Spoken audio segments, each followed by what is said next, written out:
Welcome everyone. Sorry about this. My camera to this um, computer, I don't know, it's not working the way I would like it. So just trying to play around with this one a little bit. So just bear with me a little. Welcome to Lisa's Love and Light. How is everyone doing this Sunday evening? The weather is really hot out. Thank goodness I got my AC fixed to my car because that wasn't working properly. But I'm glad all of that is taken care of now because it's really hot today. So I hope everyone is enjoying the weather and had a great weekend. I'm here again now, shedding love and light and sharing information with those who need to hear it. Today's topic of discussion is when someone takes advantage. Now, when we are going through the grieving process, there may be clouds over our head that we're not seeing things clearly. And sometimes other people who are in a habit of taking advantage will see that and will try to take advantage of us in that weakened state. And that's something I want to talk about here today because that's important. Um, because I myself, I'm going to share my experiences with that, you know, because it will shed light to those who are currently going through the grieving process and it's new to you. Maybe you recently lost a loved one and you are going through the stages of grief. And sometimes when you're going through those stages, you don't recognize what's going on around you. So it's important to see that. Sometimes people come into our life.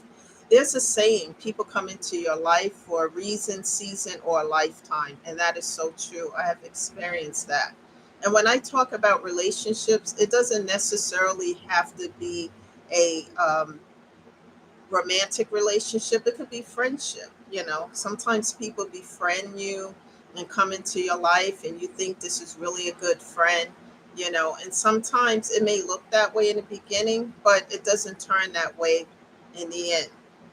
Sometimes people like to play God in other people's life. It is so unnerving to me when I meet people and become friends and someone wants to change who I am, and not accepting me as I am. A real friend or family member, etc., or even relationship will accept you as you are and not try to bend or shape you like a piece of clay or like a pretzel, but accepting you as you are. That's what real friendship is about, and people who care about you. Sometimes people come to play God in your life, tell you when to get up, when to eat, when to sleep, who you should associate with, etc. And believe me, I know the signs of that because I grew up in a religious environment that was like that as a child. I had no choice in the matter, and everything I did was scrutinized. Where I went, who I talked to, all of that. And as an adult, I know the signs on what to look for because I went through that the first 23 years of my life. And I know what that feels like.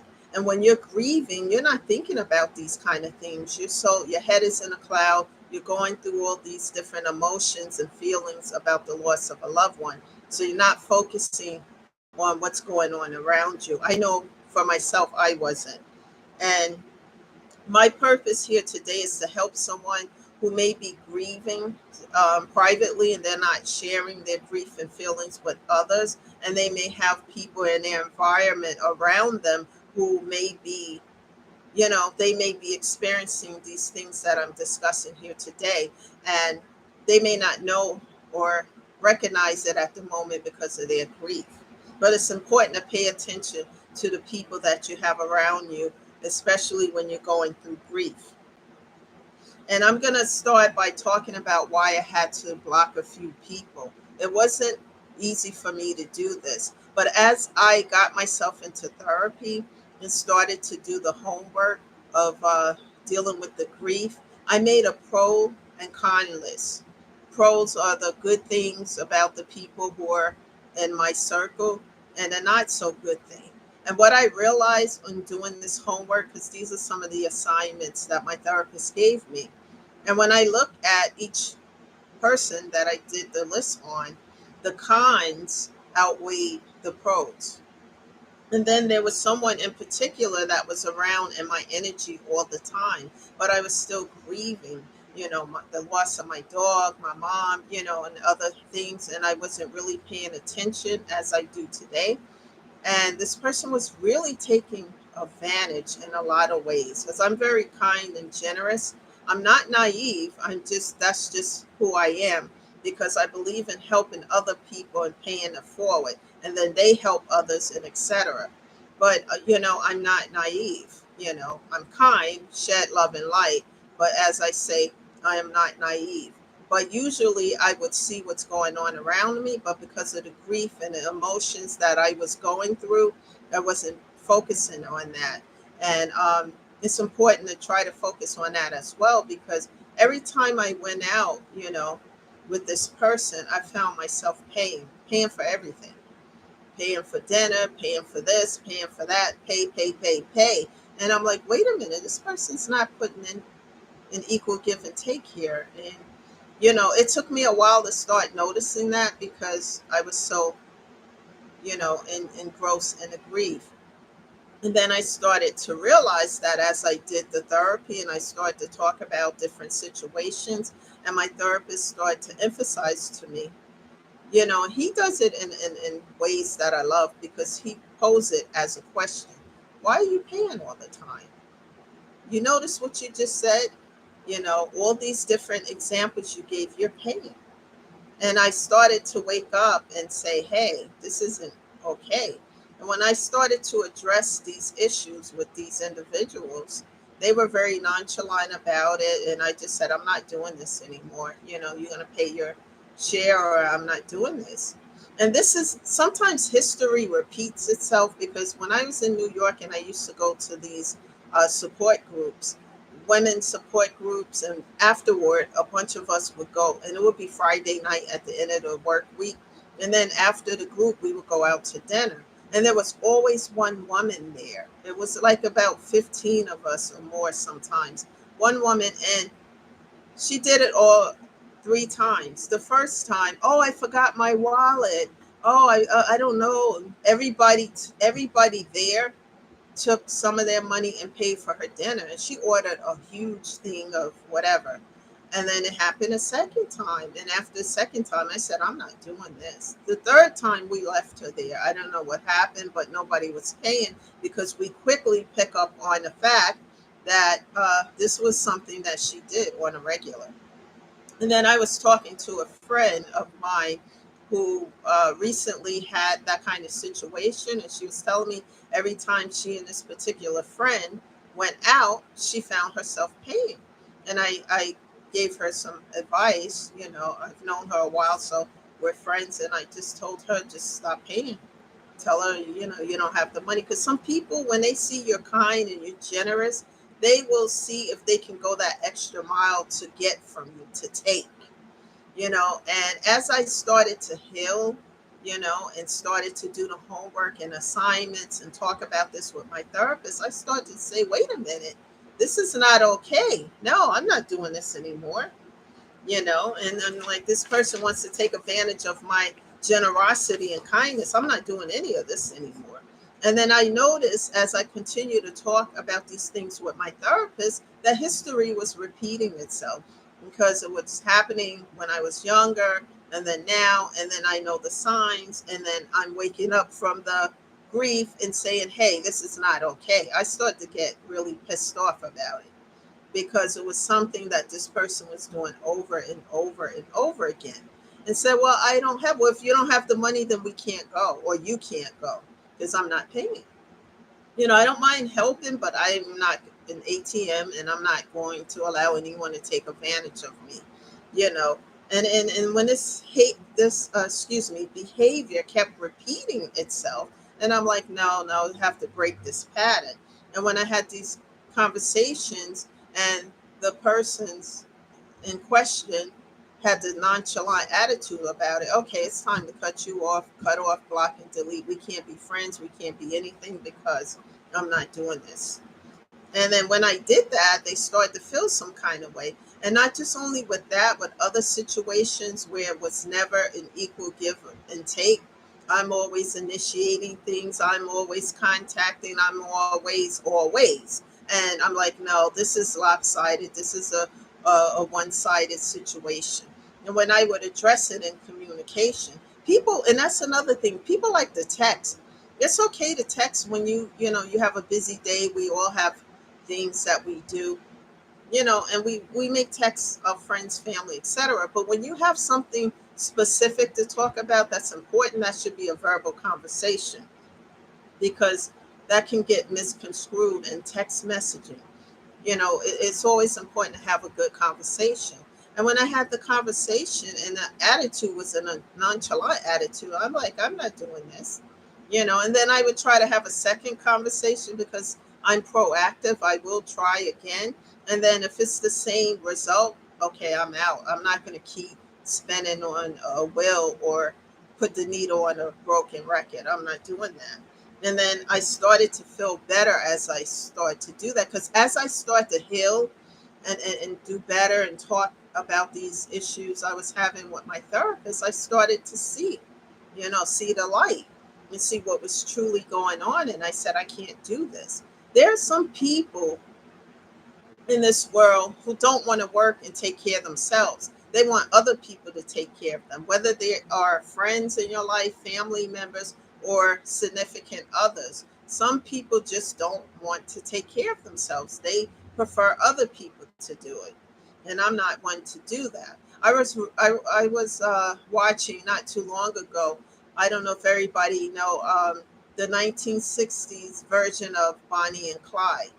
And this movie was Faye Dunaway and Warren Beatty, or Beatty. I think it's Beatty. I'm not sure how to pronounce his last name, but in any event, you guys know who I'm referring to. So in the movie, I'm watching it, and what stood out the most, because Bonnie and Clyde was shot down at the end. They were robbing banks. They started off when he first met Bonnie. Clyde started off robbing convenience stores. And I'm looking at this, I'm like, these people work hard for their money. They're in the deep south, no matter where they are, they have a convenience store, they're working hard. And now you're going in and robbing it. It's crazy. And he started there, and then he escalated to robbing banks. And there was an episode where the police had killed his brother, and then the brother's wife, his sister-in-law, they picked her up and took her to jail. They barely got away, and they had a mechanic who joined them, and he took them to his father's house. They were all bloody and they had gotten shot, but they were still alive. And as they were recovering and sitting on a porch, and I think Clyde was reading a newspaper or something, and he saw where they said he abandoned his brother, etc. He got mad and stood up and saying, when we get better, we're going to go and we're going to rob that bank and we're going to take it. And I'm looking at that and I'm like, wow, they haven't learned a lesson. You know, you're taking people's hard earned money. You're taking because it was easy money to them, I guess. They didn't want to work. And at the end, we know what the result were, and they were shot down worse than you shoot an animal. And I watched that. And what stood out the most with me is that, they didn't learn anything from this. And some people are like that in life. And they may not be robbing banks, but what I'm saying, they want to take from other people because they don't want to work and take care of themselves. And when we're going through a period of grief and we're not paying attention, whether it's a family member, a friend, or a significant other, this is never okay. And sometimes when we're grieving, we're not paying attention. And it's always important to go and get help through therapy, because some of the things that we're not paying attention to because we're busy in a grief, we're in a grief form, we're not paying attention. Therapy can help us in grief bereavement groups, because some of these things I'm discussing here today, people at the support groups, the grieving, uh, I say grieving, but bereavement grief support groups, they will discuss these things like I'm discussing it here on the channel. And then they will give pointers of what they did that helped them to put an end to those situations. And sometimes we don't know how to do things, or we don't know where to start. So starting with seeking out a therapist and these support groups will help us, because you're going to hear stories from other people who've had these similar experiences while going through the grief process. And then they will tell their story of what they did to help them to get through this and put an end to those negative situations. And as you start to get better and you start to heal, you grow.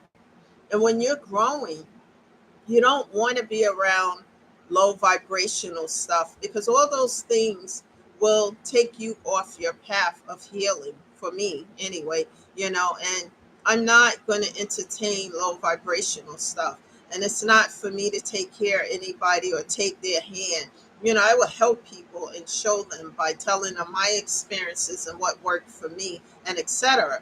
But when someone wants to come along into your path in your light and try to take advantage, that's when I block, cut off, and delete. And I talk about that a lot in my other videos, that it was necessary. And it was hard for me at first, because I was kind of, um, timid about doing that and hesitant. And, as I build myself up by doing the work that my therapist gave me and doing the work to better myself, and more importantly, to love myself, that's part of the healing process too. As I begin to love myself and know my self worth and that I'm worth it, what I would do is just little by little, I gather my strength and know that I was worth more than what, I was putting up with. And I started to talk to people and have conversations, and after the second conversation, and if it went the same way as the first one did, then I say, okay, it's time to cut off, block, and delete. And when I first had to do this, believe me, I'm human like everybody else. I was crying my eyes out, but it was necessary, because these people were not helping me as I healed. It was just making things worse with this situation I'm describing. And this is just one example of why I had to cut off, block, and delete. But as you start to heal and grow and learn, you'll never get over the loss of the loved one, but you can get through it. And as you start to get better, you start to love yourself and see that you are worth it. And you're worth the good things in life. Yes, you are worth it. Never let anyone tell you otherwise. And it takes time. Nothing is going to happen overnight.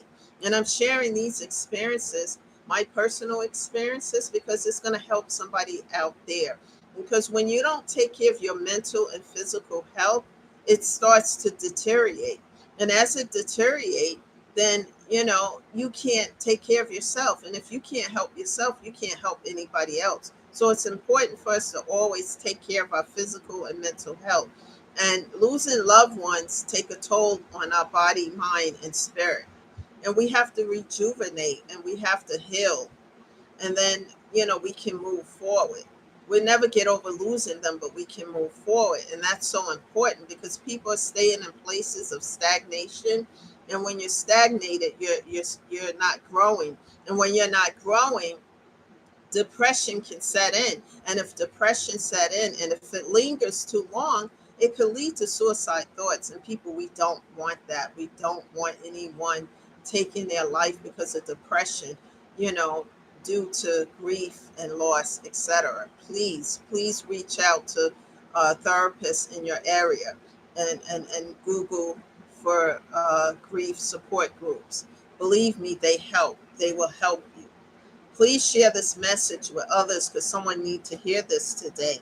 And also, I want to say, as I started to heal and get better, instead and how do I say this? What I'm trying to say is that besides healing and growing, I learned to turn the pain into power, into purpose, especially pain into purpose, so that I can help others. Because if I'm in a place of healing and getting better, then I can help others do the same.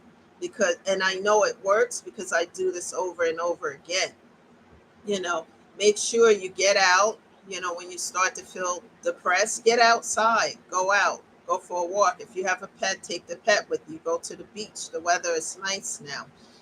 Do things that makes you feel better. Music for me helps. Every day I'm listening to a playlist of music, or watching something, a comedy show, or something that's going to build you up and not bring you down. That's important, to be around people and situations that are going to lift you up. And all those things help as well.